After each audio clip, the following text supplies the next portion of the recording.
அனைவருக்கும் வணக்கம். நான் தமிழரசி பாலமுருகன்.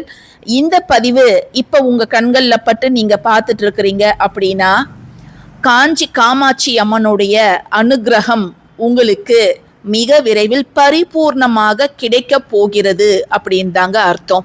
ஏன்னா இன்னைக்கு நம்ம பார்க்கக்கூடிய ஒரு பதிவு, அதாவது ஒரு வழிபாடு, உங்களுடைய வாழ்க்கையில் நிறைவேறாத ஒரு ஆசை, ஒரு குறிக்கோள் எனக்கு நிறைவேறணும், ஒரு வேண்டுதல் எனக்கு நிறைவேறணும், அந்த ஒரு வேண்டுதல் நிறைவேறிடுச்சுன்னா நான் நிம்மதியா இருப்பேன், அந்த ஒரு விஷயத்துக்காக தான் நான் பாடாப்படுறேன் அப்படின்னு சில விஷயங்கள் நம்ம வாழ்க்கையில இருக்கும். அந்த ஒரு விஷயம் நிறைவேறணும்னு நம்மளால முடிஞ்ச நிறைய பூஜைகள் புனஸ்காரங்கள்லாம் நம்ம செஞ்சிருப்போம். நம்முடைய சேனல்ல ஒரு பெண் தெய்வத்திற்கான ஒரு 16 வார வழிபாடு நான் உங்ககிட்ட பகிர்ந்துக்கிறது இதுதான் முதல் முறை. இது கைமேல் பலன் தரக்கூடிய வழிபாடு. காஞ்சி மகா பெரியவரே இதை சொல்லியிருக்கிறாரு. இதை நீங்க செய்யுங்க, நிச்சயமாக நடக்கவே நடக்காது. இப்போ ஒரு திருமணம் கை கூடணும், நிறைய தட்டிக்கிட்டே போகுது, வரன் எவ்வளோ பார்த்துட்டோம், நிச்சயதார்த்தம் வரைக்கும் வந்துடுச்சு, ஆனால் அதுக்கப்புறம் ஒரு தடை நின்றுடுச்சு. குழந்தை பேரு கல்யாணமாக 8 வருஷம் ஆகுது, 10 வருஷம் ஆகுது. இல்லை ஒரு நல்ல வேலை கிடைக்கணும்னு நான் முயற்சி பண்ணுறேன், இல்லை நான் வெளிநாட்டுக்கு போய் அங்கே நான் செட்டில் ஆகணும்னு முயற்சி பண்ணுறேன், அது எனக்கு கிடைக்க மாட்டேங்குது, வீசா கிடைக்க மாட்டேங்குது, இதில் எனக்கு பிரச்சனை இருக்குது. அல்லது நான் செய்யக்கூடிய தொழில் நல்ல ஒரு முன்னேற்றம் அடையணும், ரொம்ப மந்தமாக இருக்குது என்னுடைய தொழில். அல்லது குடும்பத்தில் நிம்மதி வேணும், கணவன் மனைவிக்குள்ளார எப்பொழுதும் சண்டை சச்சரவு, விவாகரத்து தான் ஆகலையே தவிர அவங்க தினம்தோறும் ஒரு பனி போர் அவங்க 2 பேருக்குள்ளேயும் நடந்துகிட்டே இருக்குது அப்படின்னு அவர்களுக்கு உரியவர்கள் இதை செய்யலாம். அல்லது ஒரு நோய்வாய் பட்டு கஷ்டப்படுறாங்க, எங்க தாயார் கஷ்டப்படுறாங்க, அவங்க அந்த நோயிலிருந்து விடுதலை பெறணும்.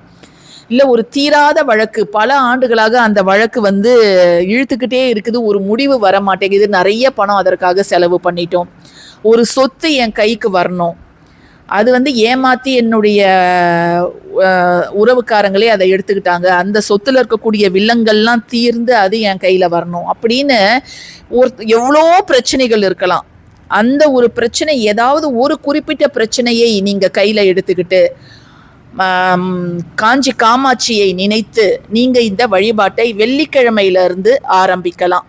இதை யாரு செய்யலாம்? ஆண்களும் செய்யலாம், பெண்களும் செய்யலாம், சுத்தபத்தமாக இருப்பவர்கள் மட்டும்தான் செய்யலாம். இதை நீங்க செய்வதற்கு முன்பும் சரி, செய்ததற்கு பின்பும் சரி, அன்றைய தினம் நீங்க அசைவம் சாப்பிடக்கூடாது. மொத்தம் 16 வெள்ளிக்கிழமை. முதல் முறை ஆரம்பிப்பவர்கள் வளர்பிறை வெள்ளியில நீங்க ஆரம்பிக்கணும். அதாவது அமாவாசை முடிந்து வரக்கூடிய வெள்ளிக்கிழமையில தான் இதை நீங்க ஆரம்பிக்கணும். உங்க வீட்டு பூஜை அறையிலேயே இதை நீங்க செய்யலாம். செய்ய வேண்டிய நேரம் என்ன அப்படின்னு பார்த்தீங்கன்னா, நீங்க காலை பிரம்ம முகூர்த்தத்திலையும் செய்யலாம், அல்லது மாலை 6 மணிக்கு மேலே, நான் வேலையை விட்டு ஒரு 7 மணிக்கு 8 மணிக்கு நான் செய்யலாமா? தாராளமாக செய்யலாம். பகல் நேரத்தில் செய்வதை காட்டிலும் நீங்க காலையில் பிரம்ம முகூர்த்தத்திலிருந்து ஒரு 10 மணி வரைக்கும் நீங்கள் செய்யுங்க. ஏன்னா 10:30 12 ராகு காலம் அப்படிங்கிறது வருது. அதே மாதிரி மாலை 6 மணிலேருந்து நீங்கள் இரவு 9 மணி வரைக்கும் நீங்கள் செய்யலாம். இதை நீங்கள் ஒரு இடத்துல ஆரம்பிச்சிங்கன்னா அந்த இடத்துல தான் செய்யணும். நடுவில் நான் வெளியூர் போகிறேன், அல்லது எனக்கு மாதவிலக்கு தீட்டு வருது அப்படின்னா நீங்கள் அந்த வாரத்துக்கு ஒரு பிரேக் விட்டுட்டு அடுத்த வாரத்தை நீங்கள் கணக்கில் எடுத்துக்கலாம். மொத்தம் 16 வெள்ளிக்கிழமைகள் வளர்பிறை வெள்ளியில நீங்க ஆரம்பிக்க போறீங்கன்னா காலையிலே தலை குளிச்சிடுங்க. வியாழக்கிழமையே நீங்க உங்க பூஜை அறையெல்லாம் சுத்தம் பண்ணி வச்சிடுவீங்க. ஸோ அதை நீங்க பார்த்துக்கோங்க. உங்க வீட்டு பூஜை அறையில காஞ்சி காமாட்சி அம்மனுடைய படம் இருக்குதோ இல்லையோ, சிலை இருக்குதோ இல்லையோ, அதை பற்றி நீங்கள் கவலைப்பட வேண்டாம். நீங்கள் எப்பொழுதும் பூஜை அறையில ஏற்றக்கூடிய விளக்கை நீங்கள் ஏற்றி கொள்ளுங்கள். இந்த பூஜைக்கு பிரத்யேகமாக தேவைப்படுவது என்ன அப்படின்னு பார்த்தீங்கன்னா, 16 அகல் விளக்குகள். புதுசாக தான் வாங்கணும்னு கிடையாது, ஏற்கனவே உங்கள் வீட்டில் இருக்கக்கூடிய அகல் விளக்கையே நீங்கள் நல்லா சுத்தம் பண்ணிட்டு இதற்காக பயன்படுத்தி கொள்ளலாம்.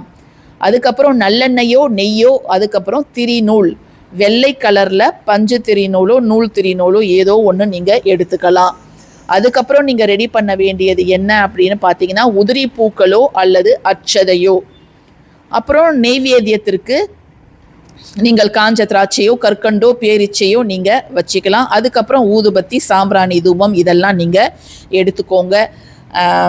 அம்மனோட படம் இருந்துச்சுன்னா அதை ஒரு மனையில் வச்சிடுங்க, விளக்கெல்லாம் ஏற்றிடுங்க, கோலம்லாம் போட்டுடுங்க. அம்மன் படம் சிலை இல்லைன்னா அந்த விளக்கையே நீங்கள் காமாட்சி அம்மனாக ஆவாகனம் செய்து நீங்கள் முதல்ல உங்களுடைய குலதெய்வத்தையும் இஷ்ட தெய்வத்தையும் வேண்டணும். அதே போல் முதற் கடவுள் விநாயகரை வேண்டிக்கோங்க. இப்போ நான் ஆரம்பிக்கக்கூடிய இந்த 16 வார பூஜையானது எந்தவித தடங்களும் இல்லாமல் எனக்கு நிறைவேற்றி தரணும், நான் வேண்டியது எனக்கு நிறைவேறியே தீரணும் அப்படின்னு நீங்கள் பிள்ளையார்கிட்டையும் குலதெய்வத்துக்கிட்டையும் இஷ்ட தெய்வத்துக்கிட்டையும் நீங்கள் வேண்டிக்கோங்க. ஸோ என்ன வேண்டுதல் அப்படிங்கிறத உங்கள் மனசுக்குள்ளார நீங்கள் சங்கல்பம் பண்ணிக்கோங்க. ஒவ்வொரு வாரமும் ஒவ்வொரு வேண்டுதல் வைக்கக்கூடாது. 16 வாரங்களும் ஒரே வேண்டுதல். இப்போ ஒரு வாரம் எனக்கு மாதவிடாய், எனக்கு பதில் என் கணவர் செய்யலாமா அப்படின்னு கேட்டிங்கன்னா தாராளமாக செய்யலாம். ஸோ நீங்கள் என்ன செய்யணும் அப்படின்னு கேட்டிங்கன்னா ஒவ்வொரு வாரமும் ஒரு விளக்கு. முதல் வாரம் ஒரு விளக்கு, 2வது வாரம் 2 அகல் விளக்கு, 3வது வாரம் 3 அகல் விளக்கு. அதை மாதிரி அந்த விளக்குகளோட எண்ணிக்கையை நம்ம ஒவ்வொரு வாரமும் ஏற்றிக்கிட்டே போகணும். 16வது வாரம் 16 அகல் விளக்குகளை ஏற்றி வைத்து நீங்கள் பூஜை செய்யணும். என்ன பூஜை அப்படின்னு பார்த்தீங்கன்னா ஒன்றும் கிடையாதுங்க. அந்த விளக்கை ஏற்றி வச்சிடுங்க. அந்த விளக்கை தட்டில் வைங்க. ஏதாவது எவர் சில்வர் வேண்டாம், பித்தளையோ அல்லது வெள்ளித்தட்டு எதுவுமே இல்லை, அல்லது பாக்கு மரத்தட்டோ அல்லது வாழை இலையோ கூட நீங்கள் எடுத்துக்கலாம். எப்பொழுது நம்ம பூஜை பண்ணாலும் ஒரு வெற்றிலை பாக்கு பழம் அப்படிங்கிறத நம்ம வைப்போம். ஸோ முடிஞ்சால் அதை நீங்கள் வைங்க. இப்போ வெளிநாட்டில் இருக்கிறவங்க எனக்கு 16 அகல் கிடைக்கல அப்படின்னா நீங்கள் பிராஸ் அகல் கூட வாங்கிக்கலாம். இல்லை நீங்கள் ஆன்லைனில் நீங்கள் அந்த வாங்கிட்டு நீங்கள் இந்த பூஜையை ஆரம்பிக்கலாம். உதிரி பூக்கள் இருந்தால் நல்லது, அப்படி இல்லைன்னா நீங்கள் அட்சதையை ரெடி பண்ணிக்கோங்க. ஸோ ஒரு மனையில் அமர்ந்துக்கோங்க, தரை விரிப்பு போட்டு நீங்கள் அமர்ந்துக்கோங்க. விளக்கு அப்படிங்கிறது கிழக்கு முகமாகவோ அல்லது வடக்கு முகமாகவோ பார்த்து எரியணும். நீங்கள் உட்கார்ற திசை தெற்கு முகமாக இல்லாமல் வேறு எந்த திசைனாலும் நீங்கள் அமர்ந்து கொள்ளலாம். ஏன்னா உங்கள் வீட்டு அமைப்பு எப்படி இருக்குது அப்படிங்கிறத நீங்கள் பார்த்துக்கோங்க. விளக்கு எரியிற திசை ஈஸ்ட் அல்லது நார்த் ஃபேஸிங்கில் இருக்கணும். நீங்கள் சவுத் ஃபேஸிங்கில் மட்டும் உட்காரக்கூடாது, அதை மட்டும் நீங்கள் பார்த்துக்கோங்க. அதை மாதிரி பூஜை செய்வதற்கு முன்பு நீங்கள் நல்லா ஃப்ரெஷ்ஷாக உங்கள் கைகளில் ஏதாவது வாசனை திரவியம், ஏதாவது ஒரு புணுகோ இல்லை மல்லிகைப்பூ அத்தரோ ஏதாவது சந்தன பேஸ்ட்டோ ஏதாவது தடவிட்டு நீங்கள் இந்த பூஜையை செய்யுங்க.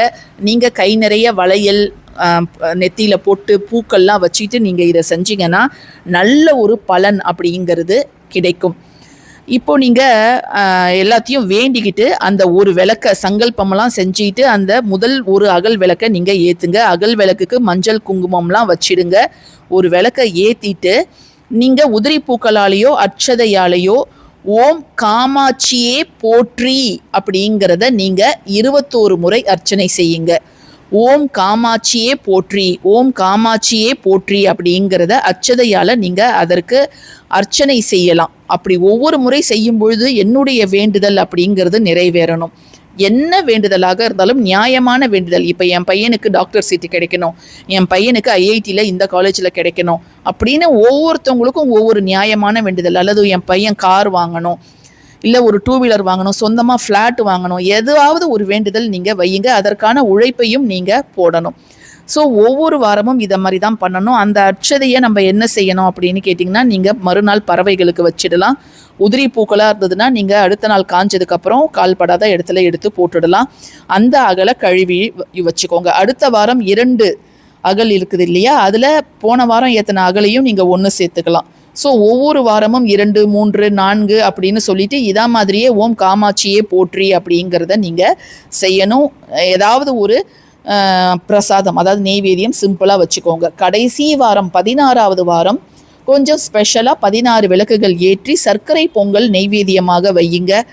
அதே போல் அன்றைய தினம் உங்களால் முடிஞ்சால் யாராவது சுமங்கலி பெண்களை உங்கள் வீட்டிற்கு அழைத்து அவர்களுக்கு தாம்பூலம் கொடுப்பது அப்படிங்கிறது நல்லது. வெத்தலை பாக்கு, பழம், பூவு, மஞ்சள், குங்குமம், ஒரு ரவிக்க பிட்டு, மருதாணி, சீப்பு, முகம் பார்க்கக்கூடிய கண்ணாடி, அது ஒருத்தருக்கோ இல்லை 3 பேருக்கோ அல்லது 5 பேருக்கோ கொடுங்க.